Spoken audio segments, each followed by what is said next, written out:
ಆಷಾಢ ಏಕಾದಶಿ ಅಥವಾ ದೇವಶಯನಿ ಏಕಾದಶಿಯಂದು ವಿಶೇಷ ಯೋಗ, ಇವರಿಗೆ ಭಾಗ್ಯೋದಯ. ದೇವಶಯನಿ ಏಕಾದಶಿಯನ್ನು ಅತ್ಯಂತ ಮಂಗಳಕರ ಏಕಾದಶಿಗಳಲ್ಲಿ ಒಂದೆಂದು ಪರಿಗಣಿಸಲಾಗುತ್ತದೆ. ಈ ದಿನ ವಿಷ್ಣು ಮತ್ತು ಲಕ್ಷ್ಮೀ ದೇವಿಯನ್ನು ಶ್ರದ್ಧಾಭಕ್ತಿಯಿಂದ ಪೂಜಿಸಲಾಗುತ್ತದೆ ಮತ್ತು ಉಪವಾಸವನ್ನು ಸಹ ಮಾಡಲಾಗುತ್ತದೆ. ಈ ಶುಭ ದಿನ ಉಪವಾಸವನ್ನು ಆಚರಿಸುವುದರಿಂದ ಮತ್ತು ಭಕ್ತಿಯಿಂದ ಪೂಜಿಸುವುದರಿಂದ ನಿಮ್ಮ ಹಳೆಯ ಎಲ್ಲ ಪಾಪ ಕರ್ಮಗಳು ದೂರವಾಗುತ್ತದೆ ಎಂದು ಹೇಳಲಾಗುತ್ತದೆ. ಆಷಾಢ ಮಾಸದ ಶುಕ್ಲ ಪಕ್ಷದ ಏಕಾದಶಿಯನ್ನು ದೇವಶಯನಿ ಏಕಾದಶಿ ಎಂದು ಕರೆಯಲಾಗುತ್ತದೆ. ಆಷಾಢ ಶುಕ್ಲ ಏಕಾದಶಿ ದಿನದಂದು ವಿಷ್ಣು 4 ತಿಂಗಳ ಕಾಲ ಯೋಗ ನಿದ್ರೆಗೆ ಹೋಗುತ್ತಾನೆ. ಆದ್ದರಿಂದ ಇದನ್ನು ದೇವಶಯನಿ ಏಕಾದಶಿ ಎಂದು ಕರೆಯಲಾಗುತ್ತದೆ. ಇದರೊಂದಿಗೆ ಎಲ್ಲ ಶುಭ ಕಾರ್ಯಗಳು ಮತ್ತೆ ಪ್ರಾರಂಭವಾಗುತ್ತವೆ. ಈ ವರ್ಷ ಜುಲೈ 17ರಂದು ಅಂದರೆ ನಾಳೆಯಿಂದ ದೇವಶಯನಿ ಏಕಾದಶಿಯನ್ನು ಆಚರಿಸಲಾಗುವುದು. ಈ ದಿನ ಅನೇಕ ಶುಭಯೋಗಗಳು ರೂಪುಗೊಳ್ಳುತ್ತಿವೆ. ಇದರಿಂದಾಗಿ ಈ ದಿನದ ವಿಶೇಷತೆ ಮತ್ತಷ್ಟು ಹೆಚ್ಚಾಗಲಿದೆ. ಈ ದಿನ ಯಾವ ಶುಭಯೋಗಗಳು ರೂಪುಗೊಳ್ಳಲಿದೆ, ಈ ವಿಶೇಷ ಯೋಗಗಳ ಪ್ರಭಾವದಿಂದ ಯಾವ ರಾಶಿಯವರ ಅದೃಷ್ಟವೇ ಬದಲಾಗಲಿದೆ ಎಂಬುದನ್ನು ಈ ವಿಡಿಯೋದಲ್ಲಿ ತಿಳಿಯೋಣ. ದೇವಶಯನಿ ಏಕಾದಶಿಯಂದು ಶುಭಯೋಗ. 2024ರ ಜುಲೈ 17ರಂದು ಆಚರಿಸಲಾಗುವ ದೇವಶಯನಿ ಏಕಾದಶಿಯಂದು ಶುಭಯೋಗಗಳಾದ ಸರ್ವಾರ್ಥ ಸಿದ್ಧಿಯೋಗ, ಅಮೃತ ಸಿದ್ಧಿಯೋಗ, ಶುಭಯೋಗ ಮತ್ತು ಶುಕ್ಲ ಯೋಗಗಳು ರೂಪುಗೊಳ್ಳುತ್ತಿವೆ. ಈ ಯೋಗಗಳು ನಿರ್ಮಾಣವನ್ನು ಬಹಳ ಶುಭವೆಂದು ಹೇಳಲಾಗುತ್ತದೆ.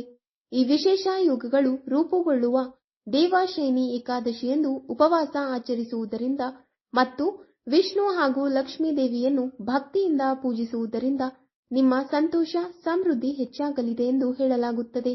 ಈ ಶುಭ ದಿನ ಯಾವ ರಾಶಿಗಳ ಜೀವನವನ್ನೇ ಬದಲಾಗಲಿದೆ ಎಂದು ಇಲ್ಲಿ ತಿಳಿಯೋಣ. 1. ಮೇಷರಾಶಿ.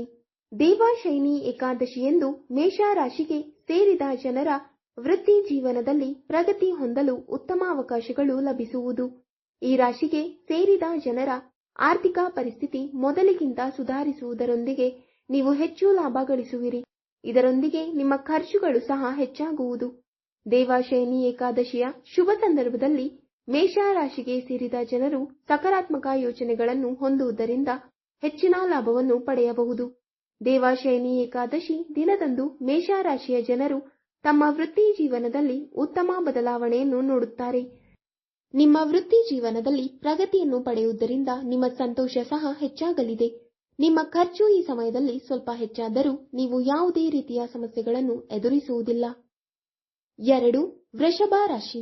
ವೃಷಭ ರಾಶಿಗೆ ಸೇರಿದ ಜನರಿಗೆ ದೇವಶಯನಿ ಏಕಾದಶಿಯಂದು ಭರಪೂರ ಲಾಭವಾಗುವುದು. ನಿಮ್ಮ ಹಳೆಯ ಸಮಸ್ಯೆಗಳೆಲ್ಲವೂ ಈ ಸಮಯದಲ್ಲಿ ದೂರವಾಗಬಹುದು. ಪ್ರೀತಿಯ ಜೀವನದ ಬಗ್ಗೆ ಹೇಳುವುದಾದರೆ ವೃಷಭ ರಾಶಿಗೆ ಸೇರಿದ ಜನರು ತಮ್ಮ ಸಂಗಾತಿಯೊಂದಿಗೆ ಉತ್ತಮ ಸಂಬಂಧ ಹೊಂದಬಹುದು ಅಥವಾ ನಿಮ್ಮ ಸಂಬಂಧ ಮೊದಲಿಗಿಂತ ಸುಧಾರಿಸಬಹುದು. ದೇವಶಯನಿ ಏಕಾದಶಿಯಂದು ಈ ರಾಶಿಗೆ ಸೇರಿದ ಜನರು ಹೊಸ ಕೆಲಸ ಪಡೆಯಲು ಉತ್ತಮ ಅವಕಾಶಗಳನ್ನು ಪಡೆಯಬಹುದು. ಈ ಅವಧಿಯಲ್ಲಿ ನಿಮ್ಮ ಇಷ್ಟದ ಪದವಿ ಲಭಿಸಬಹುದು ಮತ್ತು ಹೆಚ್ಚು ಹಣ ಗಳಿಸುವ ಯೋಗವಿದೆ. ವೃಷಭ ರಾಶಿಯ ಜನರಿಗೆ ದೇವಶಯನಿ ಏಕಾದಶಿ ಅತ್ಯಂತ ಪ್ರಯೋಜನಕಾರಿಯಾಗಿರಲಿದೆ. ಇದು ಈ ರಾಶಿಗೆ ಸೇರಿದ ಜನರ ಜೀವನದಲ್ಲಿ ಸಕಾರಾತ್ಮಕ ಬದಲಾವಣೆಯನ್ನು ತರುತ್ತದೆ. ವೃಷಭ ರಾಶಿಯವರು ಈ ದಿನ ತಮ್ಮ ಇಷ್ಟದ ಕ್ಷೇತ್ರದಲ್ಲಿ ಯಶಸ್ಸನ್ನು ಪಡೆಯಬಹುದು. ಜೊತೆಗೆ ಸಂಬಂಧಗಳಲ್ಲಿ ಮಾಧುರ್ಯ ಇರುತ್ತದೆ. ವೃಷಭ ರಾಶಿಗೆ ಸೇರಿದ ಜನರು ಈ ಅವಧಿಯಲ್ಲಿ ದೊಡ್ಡ ಹುದ್ದೆಯನ್ನು ಪಡೆಯಬಹುದು. 4. ಸಿಂಹರಾಶಿ. ದೇವಶಯನಿ ಏಕಾದಶಿಯಂದು ಸಿಂಹ ರಾಶಿಗೆ ಸೇರಿದ ಜನರಿಗೆ ಸಾಕಷ್ಟು ಶುಭ ಫಲಗಳ ಪ್ರಾಪ್ತಿಯಾಗುವುದು. ರಾಜಕೀಯದಲ್ಲಿರುವ ಸಿಂಹ ರಾಶಿಗೆ ಸೇರಿದ ಜನರಿಗೆ ಈ ಸಮಯವು ಶುಭವಾಗಿರಲಿದೆ. ದೇವಶಯನಿ ಏಕಾದಶಿಯಂದು ನಿಮ್ಮ ಗೌರವ ಮತ್ತು ಖ್ಯಾತಿ ಸಾಕಷ್ಟು ಹೆಚ್ಚಾಗಲಿದೆ. ಈ ರಾಶಿಗೆ ಸೇರಿದವರ ಆದಾಯವನ್ನು ಹೆಚ್ಚಿಸಲು ಉತ್ತಮ ಅವಕಾಶಗಳು ಲಭಿಸುವುದು. ನಿಮ್ಮ ಆರ್ಥಿಕ ಸ್ಥಿತಿ ಈ ಅವಧಿಯಲ್ಲಿ ಬಹಳಷ್ಟು ಬಲಗೊಳ್ಳಲಿದೆ. ದೇವಶಯನಿ ಏಕಾದಶಿ ಈ ರಾಶಿಯ ಜನರಿಗೆ ಅಪಾರ ಪ್ರಯೋಜನಗಳನ್ನು ನೀಡಲಿದೆ.